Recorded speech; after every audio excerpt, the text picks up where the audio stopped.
This restructuring of Burrow's contract frees up $10 million in cap space. What will this move ultimately end up doing? Yeah, Coley, first, I feel like we should welcome the Bengals front office into the 21st century here. When you say they don't historically do this, they have never done this with a quarterback. And now the Bengals have a little bit more money to work with. There are so many veteran linebackers that are available.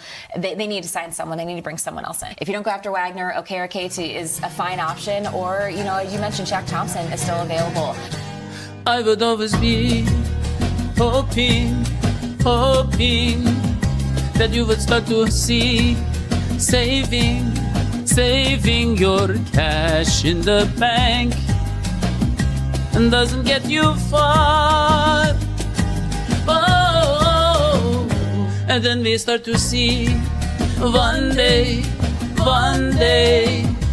you can change your ways, funding the team to get the stars. But we are not done. Oh no, defense could be fun. But oh no, we still need help for the linebackers while they learn to tackle properly. So spend on the linebacker. Spend on the linebacker. Spend on the linebacker from the pool of savvy veterans. Welcome to the number one Bengals podcast. I'm your host, Eddie McDuke, and I am joined by Dr. Hodgie Electric Emoji and our good friend from the Orange and Black Insider. I'm talking about Mr. Anthony Cosenza. Yeah. You pronounced the last name right. We're off to a good start already. I like it. Oh, yeah. I like it. I was so nervous pronouncing that name, but I'm glad I got it right. Anthony, really, it's kind of weird that we haven't had him on the show before because we had an amazing time last time you were on the show. One of our best shows ever. Yeah, I agree. It was a lot of fun, Anthony. It's great to have you back. You're looking great. Am I? I don't know. I'm feeling a little tired. We were talking as we were setting up about kid stuff and summer stuff. I'm feeling a little tired adjusting, but I appreciate the compliment, Doctor. No.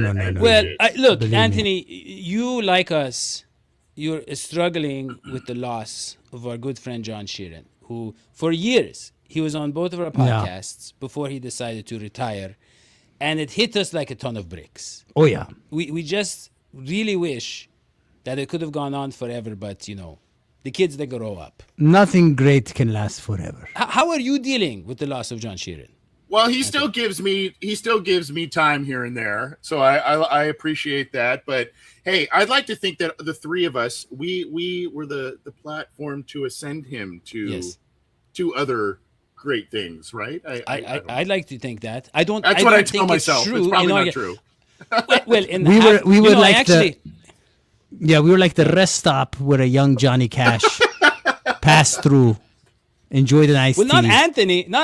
Anthony, if you ask AI who John Sheeran is, it will say he's a writer, a podcaster who got his start on Orange and Black Insider, and then he's now on A to Z. It completely glides and glosses over the number of Bengals podcast. They do call it artificial intelligence for a reason. It's not going to deal with anything dealing with our show. That would create a lot of... That's true. I mean, AI they are protecting John. John can probably manipulate the AI. He's that smart, so he wants to protect his image. Yeah. But Anthony, look, I got a lot of questions for you, Anthony. A lot of questions. But this is your show. We want you. No, but let me start with my question. Yeah. Anthony, I want you to be honest. I don't want you to be fanny, like a fan. Okay. There's a lot of people got hope that this year, as Dadio's beautiful song said, that this year's going to be a little different than years prior. There's a lot of people saying that this defense looks better than ever before in terms of talent stacked. I don't know if it's true. I don't know if I should believe it. I don't know if I should get ready to have my heart broken 25th time. Tell me, Anthony, is it real? Is it different? Or is it just the same as every other year previous? It is a little bit of a mixture of a few things you said there, in my opinion. I think all we're talking about is on paper right? I mean, these are great additions: Dexter Lawrence, Jonathan Allen, Boye Mafe, all of these guys are great additions, but they have yet to play it down in a Bengals uniform or anything meaningful in terms of practice, training camp, anything like that. So I think, it can't get much worse than it was last year or maybe even the year before. So yes, they will be better. Yes, they will be more disciplined, but how much better? What are the expectations of the masses? If you're expecting maybe a top 10 defense across the board, I think that's a little lofty, but for me, if they can be opportunistic, if they can be more like they were in 21, where they can get off the field in timely situations, they can get quarterback sacks from somebody else not named Trey Hendrickson, and they can get pressure up the middle, everything will fall in line from there. I think, Brian Cook is kind of an overlooked piece with all the people that they brought in, and hopefully he can do a little bit of the Jesse Bates thing and line people up the right way on the defense, like Bates was said to have done. So I think it's a little bit of everything. I think if we're talking a massive leap from one offseason to the next, that's a huge expectation, but it will be better. I think consistency, if you can get consistency, that's the key. Well, you mentioned I love Dexter Lawrence. I love him. He's going to be huge. But I think easily the second biggest addition is Brian Cook. And a lot of people point this out because we're going from Geno Stone to Brian Cook. Right? I mean, no, it's just, let's be honest. I mean, Geno Stone and the linebackers were just out of position way too much. And it cost us a lot of yards. So linebackers growing, they're finally, I think Demetrius Knight is kind of older, but Barrett Carter's is still a young guy. Right. They're growing up. They had the experience, trial by fire, and now they have a defensive line that's going to make their job easier, all of that. But, the secondary is going to be much better tackling. Anthony, I didn't – maybe we can transition to this now or later, but we talk about the linebackers. I want to get your expert take on what they need to do because we all agree, sure, the rookies are going to be better, but are they going to be enough for this team to be a contender? And if not, no. Who do we add? Because, look, we don't need to add a guy that's going to play every snap. And you're not going to this time of year. Yeah. We just need a guy that's going to, first of all, kind of mentor them, but also just kind of clean it up a little bit, right? Pop in, clean things up. So who is that guy? There are a couple you mentioned in the opening song, which, by the way, was just delightful. I love that opener.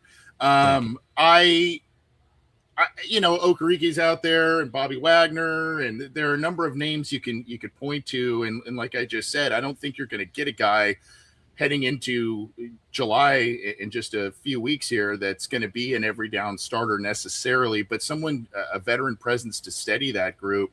It's weird to me because the Bengals addressed like all kinds of different areas of their defense, particularly the defensive line. And they said last year wasn't good enough. The last couple of years was not good enough.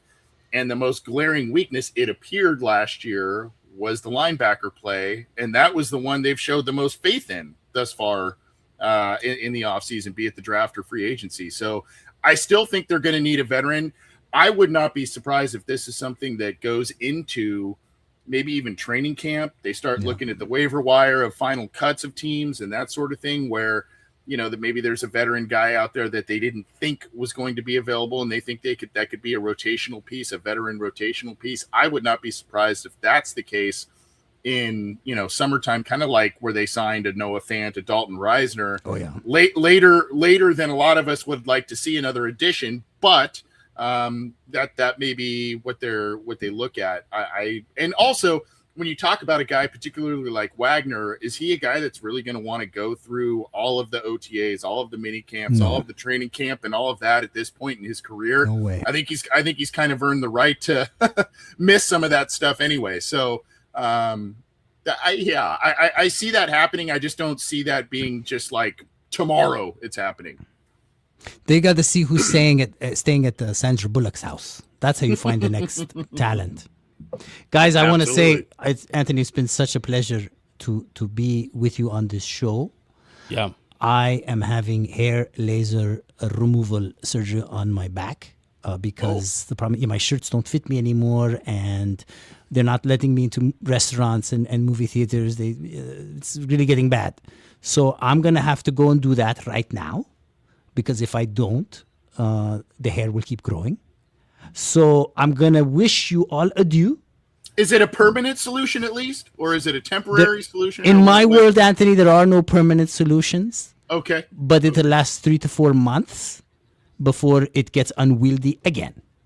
Gotcha. Yeah. Okay. Sometimes I used to have them bleached, because if you bleach your back hair, it looks a lot less bad. But then people thought I was trying to make a fashion statement, and I wasn't. I was just trying to get by. Understand. Well, Dr. Hodgie, before you leave, Yeah. I just want you to know your good friend, the Iceman. Oh Mr. my gosh. Strawberry Ice. Oh my gosh. You didn't tell me Ice is here. Just as I have to leave. Strawberry, Yeah, we Ice had a is here. great talk today. We did. You're the best. You're the best too, and good luck with your back hair. My hair laser remover surgery. Yeah. Yes. And if you guys ever need a recommendation, it just costs me about $700 each time. Well, See if your doctor can sponsor the show, man. That'd be a good plug. You know what I Oh mean? no. He's very cheap. Oh, okay. One time I said I'll pay you $6.95. He said, get out of here. Have you talked to your good friend Fuzzy But- Balls? And about that's this? just the copay. What's that? Have you talked to your good friend Fuzzy Balls about this? They might have something. Yeah, well, there are 2 of them, and I do talk to them daily. That's good. That's quite a dialogue. That's quite a dialogue. Yeah. Yeah, but it was great seeing you guys, huh? Go too. Bengals, go Bengals, or who they or whatever they say nowadays. Who did? All right. Yeah. You rock, Take Doc. care. All right, take care. Bye bye. Mr. Strawberry Ice, welcome to the show. What's up, Daddy? Long time no see. Yeah. What a great show he has. He has very lively chat, a lot of big fans. It's a great show. I see you have the Godfather, We have the man. Anthony Cosenza. That's what you gotta say. Yeah. Absolutely. Hi. Jeff, how are you, sir? Good. How are you, sir? Nice to see you, Anthony. Good to see you. Good to see you. Now we're buttoning it up a little bit. Yes, Yeah. I like to see your garage is nice and cleaned up and it's nice and sunny. It's really not. I'm blocking the Mount Crapmore behind me. So, Is that the official name? yes, Mount Crapmore of children's toys and bikes and all kinds of crap. Gotcha. Guys, Mr. Ice, we talked a little bit about the restructure. We talked a little bit about the linebackers. Really, how do the Bengals kind of tighten up this defense? And you can take it a bunch of different directions. We know they revamped the defensive line. What is it going to take? Like, it's going to take a little bit of time for that defensive line to gel. We know the secondary has a lot of athleticism, but ultimately, what are they going to do in terms of moves, in terms of how they work together, so that they have a top 15 defense, let's say? Well, the good thing is that everybody's at OTAs, including Dexter Lawrence, who I don't think has actually left Cincinnati since he got here. So getting that continuity, you're right. That's the first thing that's got to come together, and that happens now. Well, as far as moves go, I mean, me and the AC have talked about this a million times. Bobby Wagner, I like to get with Joe Burrow's contract now that they restructured. We got $10 million extra. Are they going to re-sign DJ Turner or Dax Hill? Those two, you're like, how's that going to help the defense? Well, it's going to help because it'll make them happier and more comfortable that they're here. And are they going to add a slot? So for me, to make the defense even better would be adding somebody to that linebacker room and possibly adding a slot corner. Miss anything there, AC? No. And I mean, the three of us have all covered whatever with this team for a long time. And I guess my question to both you guys is this offseason has been the outlier, right? In terms of all the moves they made, the trade, all that kind of stuff. I think a lot of people are saying, well, they freed up the money from Joe's contract to potentially make another move or a couple of moves, extensions, etc. I that old cynic comes back in me and says, no, not do they just do this to sit on some money? Not this time. And I don't think so. You don't think so? Okay. No. I think that they do want to keep DJ Turner and Dax Hill. Look, they're letting the Miles Murphy go. They're letting him go. You think so? Well, I mean, they didn't give him the 5-year rookie. Fifth-year option, Yeah, fifth-year option. Well, So- he could be something. They still could extend him before that. They could extend him, but if they want to extend him, that means he's actually worth something, which means, he's the one that they chose to let go among the kind of younger guys that are coming up for contracts. They like Daxil. They like DJ Turner. They make them look good by keeping those guys. They have not had good drafts recently. So keeping those two is important for the front office. Right. So I think those two are at the top when it comes to extensions. They have to find a way they want it to work out with them, and they want to keep them long term. So I think that's where the $10 million is going. I think the Dexter Lawrence thing stretched them a little bit thinner than they're comfortable with, than they usually go with. And so now they wanted a little bit of leeway so they can do their normal, routine of extending their young guys. Well, I got a question for you guys. Were you surprised? Oh, not that they signed Cassius Howe, but it was fully guaranteed. We didn't get to talk about this on my show there, Daddy. Were you surprised with that? I was a little surprised, but I think it was a wise move. Yes. I mean, the guy was he second round? He was a second rounder. Second round pick. It's not a lot of money. Defensive Player of the Year, though, too. Defensive Player of the Year. He has what Miles Murphy and Shamar Stewart do not have. He's the exact opposite. He's just all moves. He's all production. So they need that. They need a little bit of a spice, a little bit something coming off the edge with all those big guys in the middle, and they have that. So I knew that they were going to be high on him. I'm a little surprised if fully guaranteed, but what is that? Like $2 million? It's not that much money. I don't know how much it is. I thought it was like, was it 9 there, AC? Do you remember offhand? 9 or was it? I don't have it in front of me. I thought it was like 9 or 6 million. I thought, but I that's the number that's popping in my head. That's just probably, but it's not that much money. I'd like to have it. I'm surprised. Well, you do have like 50 sponsors, Iceman, so you're probably going to get that pretty soon. You don't have any sponsors. I don't know how you get sponsors. Somebody tell me. You gotta talk to people and beg. And well, see, that's how I get AC on my show. I just bug the crap out of him, and he finally comes on every Friday. So just to and yeah, Ice has just a litany of all kinds of great sponsors. But according to Over the Cap, Howell is going to see every bit of $12 million of his signing bonus of just shy of $5.2 million. It surprised me a little bit just because, but it's just a little bit again outside of the Bengals bubble. But I think also they were like, how much did Shamar Stewart holding out and doing all of this last year put us behind the curve? And I like what Dadio said. I know a lot of us, including probably you guys, have been saying it a bunch too, that the Bengals, with their love for gigantic defensive ends and edge defenders, having the guy who's a little bit of the shorter, quicker, smaller, just a different guy than he's a basketball player. Big behemoth guys to mix things up. I think that is going to be a huge key because, not each guy is going to be effective against every single offensive lineman. And then obviously you get adjusted to going as an lineman. You're getting adjusted going up against one type or style of player. You mix in another, and now you've got a different skill set to contend with all of a sudden. So I like that, but a little surprising that it was, signing bonus. Some people have said maybe that's just the way they were going to go from the get-go.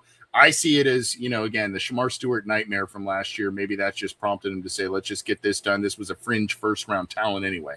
And the funny thing is it happened like right after they announced the Joe Burrow I keep saying renegotiation, but restructure. Yeah. So it's like Joe Burrow's news came out, then 5 minutes later, oh yeah, we signed Cassius Howe too. That's a good point though about the Shamar Stewart. I think what they've done this offseason is change the vibe of the locker room, of the front office. Because these players, what I've gathered, the players really do like Zach Taylor. He's done a really good job of making it a positive locker room.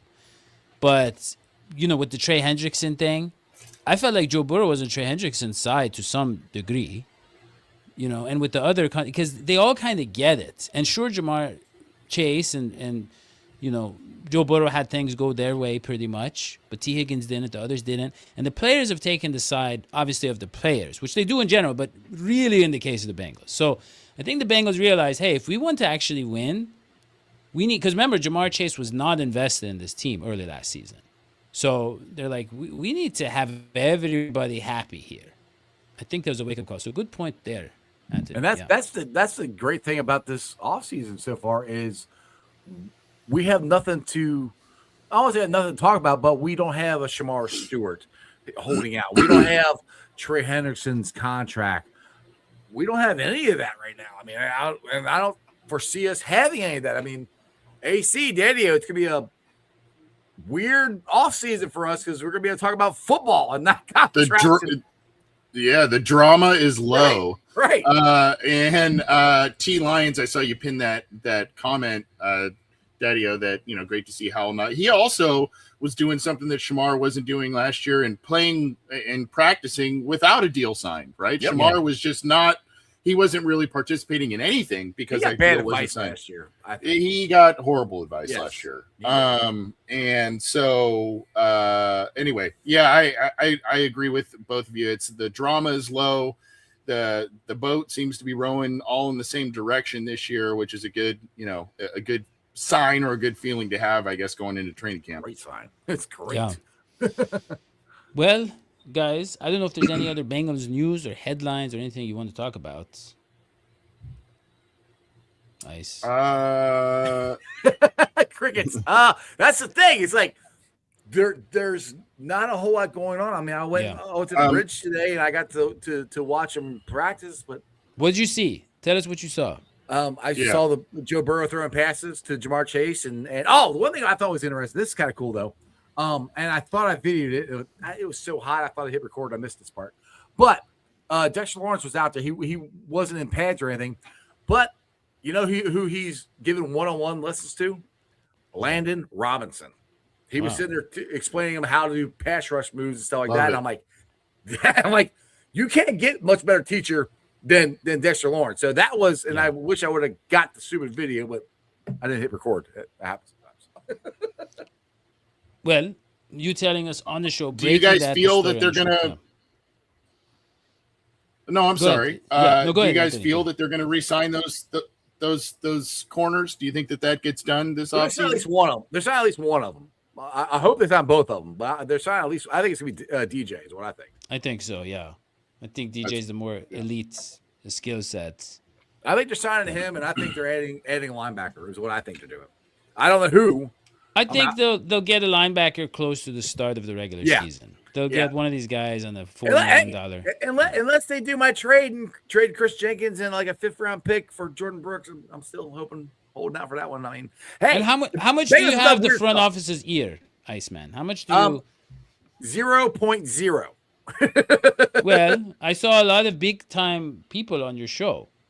True, but I haven't had Mike Brown or Katie Blackburn or Duke on. So and you're in the area. You're in the Cincinnati area. I am. You might have to talk to Bengal Jim about that. He's had them on. He's probably got a better shot at talking to about that than I do. Yeah. All right. Well, did you have anything, Anthony? I heard on Ice's show that the doc was talking about Brazilian butt lifts and different stuff. So I'm curious if this mysterious doctor's appointment that he bolted off to is going to include an enhancement surgery of some kind as well, not just hair There's removal. definitely some upkeep involved from what I've gathered. So it's a possibility. What is upkeep? What is upkeep? Exactly what it sounds like. Yeah. I was surprised he's getting his back hair? Was that what he was getting that bleach? Right. He needs probably do some stuff up top too. I might maybe take his back hair and put it on top of his head. Maybe transplant. Transplant. That's this whole kind of toxic masculinity thing. He thinks that the male pattern baldness is part of his image. I got He just be like me. But and just wear hats. Yes. But I want to thank you both for being on the show. Great to see you both. I hope we can do this again. I know we didn't have a lot to talk about this show, but as we get closer to the season, we're going to have more and more topics. For Anthony Cosenza, our guest co-host, and our guest, Mr. Strawberry Ice, thank you very much. This is Daddy McDuke. We'll see you next time. So long, sweetie. Bye.